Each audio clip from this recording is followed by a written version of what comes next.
ইমন হলো শীর্ষ সন্ত্রাসী, ও কারাগারে। আর মাঠে যেগুলো আছে সেগুলো মাঠের গুলো প্রস্তা নিচ্ছি, কিন্তু ওরে না হলে সেলে ঢুকাইতে হবে, আর না হলে ওকে একটা সাহায্য করতে হবে।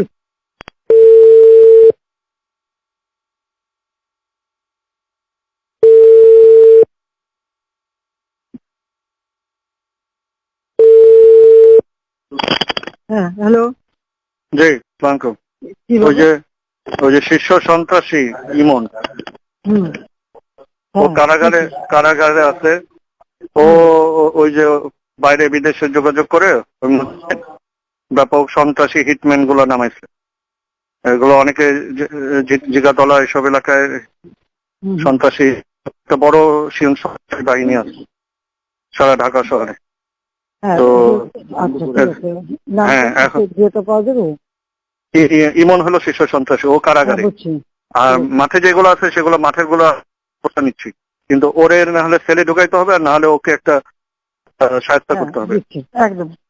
জি জি জি, ওর একটা বিশাল নেটওয়ার্ক আছে। এই নেটওয়ার্ক ওর পুরোটা নামাই দিছে ওই ইংল্যান্ডে ওদের সাথে ইয়ে করে। হ্যাঁ হ্যাঁ, ঠিক আছে। হ্যাঁ, এটা ইমিডিয়েটলি যদি ইয়ে হয় তাহলে একটা বড় অংশ আমরা নিষ্ক্রিয় করে ফেলতে পারবো। ঠিক আছে। জি জি, ধন্যবাদ। আচ্ছা, ধন্যবাদ।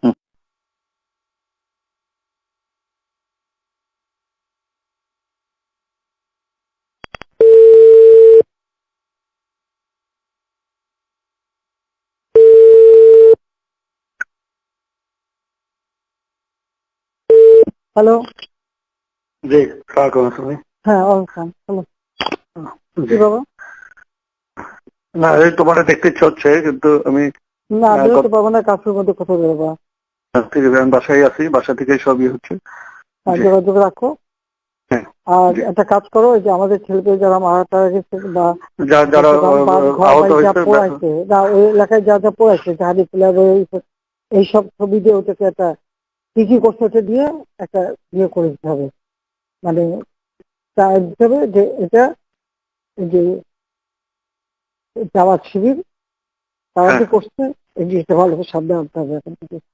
হ্যাঁ হ্যাঁ, ওদের মানে চিকিৎসা সেগুলো করাচ্ছি সব। আমি যারা হয়তো যাদের যে চিকিৎসা করানো হচ্ছে সেটাও নিউজে আসা দরকার।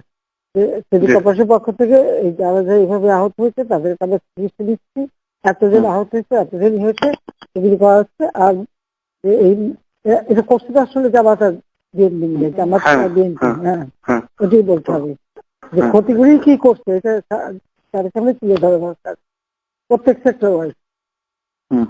জি, তবে ওইভাবে আমরা তথ্য তাহলে দিয়ে দিচ্ছি। সব বার করে তোমার সব এলাকায় যা হয়েছে তাই যেখানে যেখানে। হ্যাঁ, আর আমরা না ওই যে আমাদের ছেলেপেলে মারা গেছে, আমাদের আহত হয়েছে, পুলিশ আহত হয়েছে, ওগুলি প্রচার করতে হবে ব্যাপক ভাবে এরা এই ঘটনা ঘটায়। তার যে প্রতিষ্ঠানগুলি যে ভাঙছে, টোল প্লাজা ওদের কি ক্ষতি করছে সেটা ওদের আক্রোশ, এই উন্নয়নটা ওদের আক্রোশ। হ্যাঁ, এই উন্নয়নটাই আক্রোশ, এই কথাই বলতে হবে। এটাই বলতে হবে যে ফ্লাইওভার হচ্ছে মানুষ স্বস্তিতে যাইতো, মাত্র যেখানে 3-4 ঘন্টা লাগতো নারায়ণগঞ্জ যাইতে, কুমিল্লা যেতে, সেখানে মাত্র 10 মিনিটের মধ্যে চলে যেত। সেই জন্য